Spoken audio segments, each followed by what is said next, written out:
Nova Manhã. Investimento inteligente com Fábio Galo. Fábio Galo, que é professor de finanças da Fundação Getúlio Vargas São Paulo, especialista em finanças pessoais e colunista aqui da Nova Brasil. Tudo bem, professor? Congelando aí ou nem tanto? Bom dia. Bom dia. Tô congelando como todo mundo, né? Um frio danado, palitozinho, né? Aqui meio quentinho, porque tá complicado, né? Você que acordou mais cedo deve ter enfrentado um frio danado, né? Na hora que eu acordei, tá uns 6 graus, pelo menos na minha região. É o que estava marcando, uma friaca só. Mas faz parte, né, professor? Estamos no inverno. Bom, vamos falar aqui de inteligências múltiplas, professor Fábio Galo, porque a inteligência, essa não pode congelar nunca, né? O que são as inteligências múltiplas, hein, professor? Não tenho muita certeza que não pode congelar. Já tive algumas coisas lá em Brasília que tem a impressão que a inteligência é congelada, né? Travou, mas vamos ao tema. Vamos lá. Vamos lá. Mas quando a gente fala que uma pessoa é muito inteligente, por exemplo, como você, Nonato, né? A gente fala que é um gênio, né? Fala que a pessoa tem um alto QI, não é verdade? Exato. E por quê? Porque o quociente de inteligência é uma medida padronizada, criada no início do século XX, né? Eu não sei se você sabe, né? Mas eu fui atrás aí para investigar um pouco, né? A maioria das pessoas tem QI entre 85 e 115. Tá. Aí eu é o padrãozão, é isso? Descobri Einstein, né? Tá. É um padrãozão. Que Tá. sem vamos dizer, quando se estipulou essa medida, 100 ficou com a medida média da população, né? Só que Einstein estimaram, porque ele não fez esse teste provavelmente, né? Mas estimaram que ele tivesse um QI entre 160 e 190, olha só. Ô, louco. No entanto, né? É mesmo. Dizem que, por exemplo, 140 já é um QI superior, né? Sim, mas Einstein, né, cara? Por isso que ele está na categoria gênio. Ele está na categoria gênio, né? Tem uma outra medida que diz que ele estava 85 anos adiantado na humanidade, né? Ou seja, ele pensava coisas que 85 anos depois foram se provar, etc. Bom, no entanto, essa medida é limitada a certas capacidades cognitivas, né? E não consegue capturar toda a complexidade da inteligência humana. E entrando nessa discussão, teve um professor, é vivo ainda, né? Um professor de psicologia de Harvard, Howard Gardner, né? E em 83 ele publicou um livro e desenvolveu uma teoria chamada inteligências múltiplas, né? O que é esse conceito, né? Ele, na verdade, desafia essa visão tradicional sobre inteligência e sobre o próprio teste de QI. E ele admite que a inteligência não é uma única capacidade geral, mas sim uma coleção de tipos de inteligência. Essas formas de inteligência são relativamente independentes entre si. A gente tem esses tipos de inteligência e desenvolve nossas habilidades, né? Ele classificou inicialmente 7, depois desenvolveu mais 2, são 9 no total, vai. A primeira delas, eu acho que você é muito inteligente nesse aspecto, Nonato, é a linguística, né? Que é a primeira classificação dele, né? Interessante. Depois tem a lógico-matemática, a espacial, a corporal sinestésica, que é a casa dos atletas, por exemplo. Preciso ter esse tipo de inteligência muito desenvolvido, né? Também a musical, a interpessoal, a intrapessoal, que diz mais a relacionamentos, né?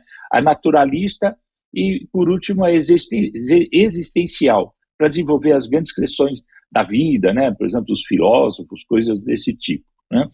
É interessante, que chamou para mim, chamou a atenção, que numa entrevista muito recente aí no Estadão, foi publicado uma entrevista, na verdade, da Alanis Morissette, a cantora, né?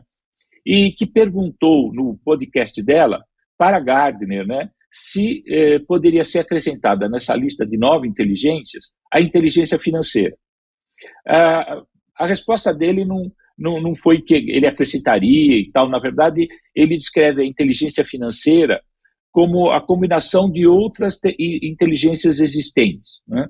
No entanto, esse conceito de inteligência financeira é algo desenvolvido por diversos autores no exterior e aqui no Brasil.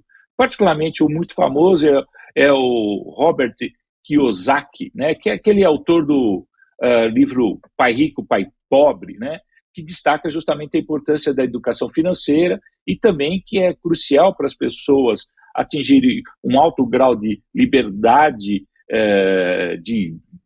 na verdade, liberdade financeira, né? Para conquistar sua liberdade financeira, você precisa ter um alto grau de bem-estar econômico, e essa educação financeira justamente é importante para isso, né? E a inteligência financeira trata de nossa capacidade de administrar bem nossos recursos financeiros, conseguir entender e aplicar conceitos de economia. Você precisa saber disso, né, para poder desenvolver essa capacidade, conhecer sobre investimentos, sobre produtos financeiros, sobre orçamento familiar, planejamento financeiro, e além, obviamente, de ter uma visão de longo prazo para alocar recursos de forma que tragam segurança financeira. Mas o desenvolvimento da inteligência financeira, que é uma coisa que Gardner defende também, e como eu já falei, outras pessoas também têm esse mesmo conceito, né? Esse desenvolvimento da inteligência financeira deve ser acessível a todos, de forma a permitir que as pessoas tomem decisões mais bem informadas e responsáveis, né? Particularmente, isso é o que eu chamo atenção, né? Dentro da realidade brasileira, né? Que tem um contexto aí mais conturbado normalmente. A inteligência artificial também pode desenvolver um papel importante no desenvolvimento da inteligência financeira, porque ela fornece orientações personalizadas por meio de assistentes virtuais, os tais dos chatbots, né, são muito usados hoje, né, no mundo de finanças, aplicativos dedicados a isso e outros instrumentos, obviamente, né? E perguntado a Gardner como que ele via o potencial da inteligência artificial, ele diz que reconhece que a inteligência artificial vai ajudar nessa questão da inteligência financeira também, mas ele se preocupa com a forma como ela pode ser usada. Ele acredita que a inteligência artificial deve ser desenvolvida e aplicada de maneira que respeite justamente a complexidade e a riqueza da experiência humana. Mas, Nonato, olha, nada disso adianta se não tivermos sabedoria para tomar decisões mais ponderadas, viu? Porque é o que vai, de algum modo, te nortear, né? É exatamente essa questão de você ter a sabedoria para tomar essa decisão de um modo ponderado, como o senhor está destacando. Porque senão não adiantaria nada todas essas inteligências se a gente for um pouquinho exagerado, ou um pouquinho ansioso ou afobado na hora de efetivamente tomar algum tipo de decisão, né, professor? Exatamente. Fica complicado. Exatamente. Eu acho muito, a gente tem que ser ponderado em tudo o que faz. A gente pode ser muito inteligente em algumas coisas e errar a mão por não saber medir adequadamente, ser mais responsável e, como a palavra diz, né, mais ponderado na tomada de decisões, né? Exatamente. Professor Fábio Galo, muito obrigado, viu, pela participação hoje aqui conosco. Ótimo dia aí para o senhor, boa terça-feira de frio. Ótimo dia para todos e até a próxima. Obrigado, Renato. Fica ligado aí na próxima informação que o senhor vai gostar. Quer dizer, gostar acho que não, mas é interessante.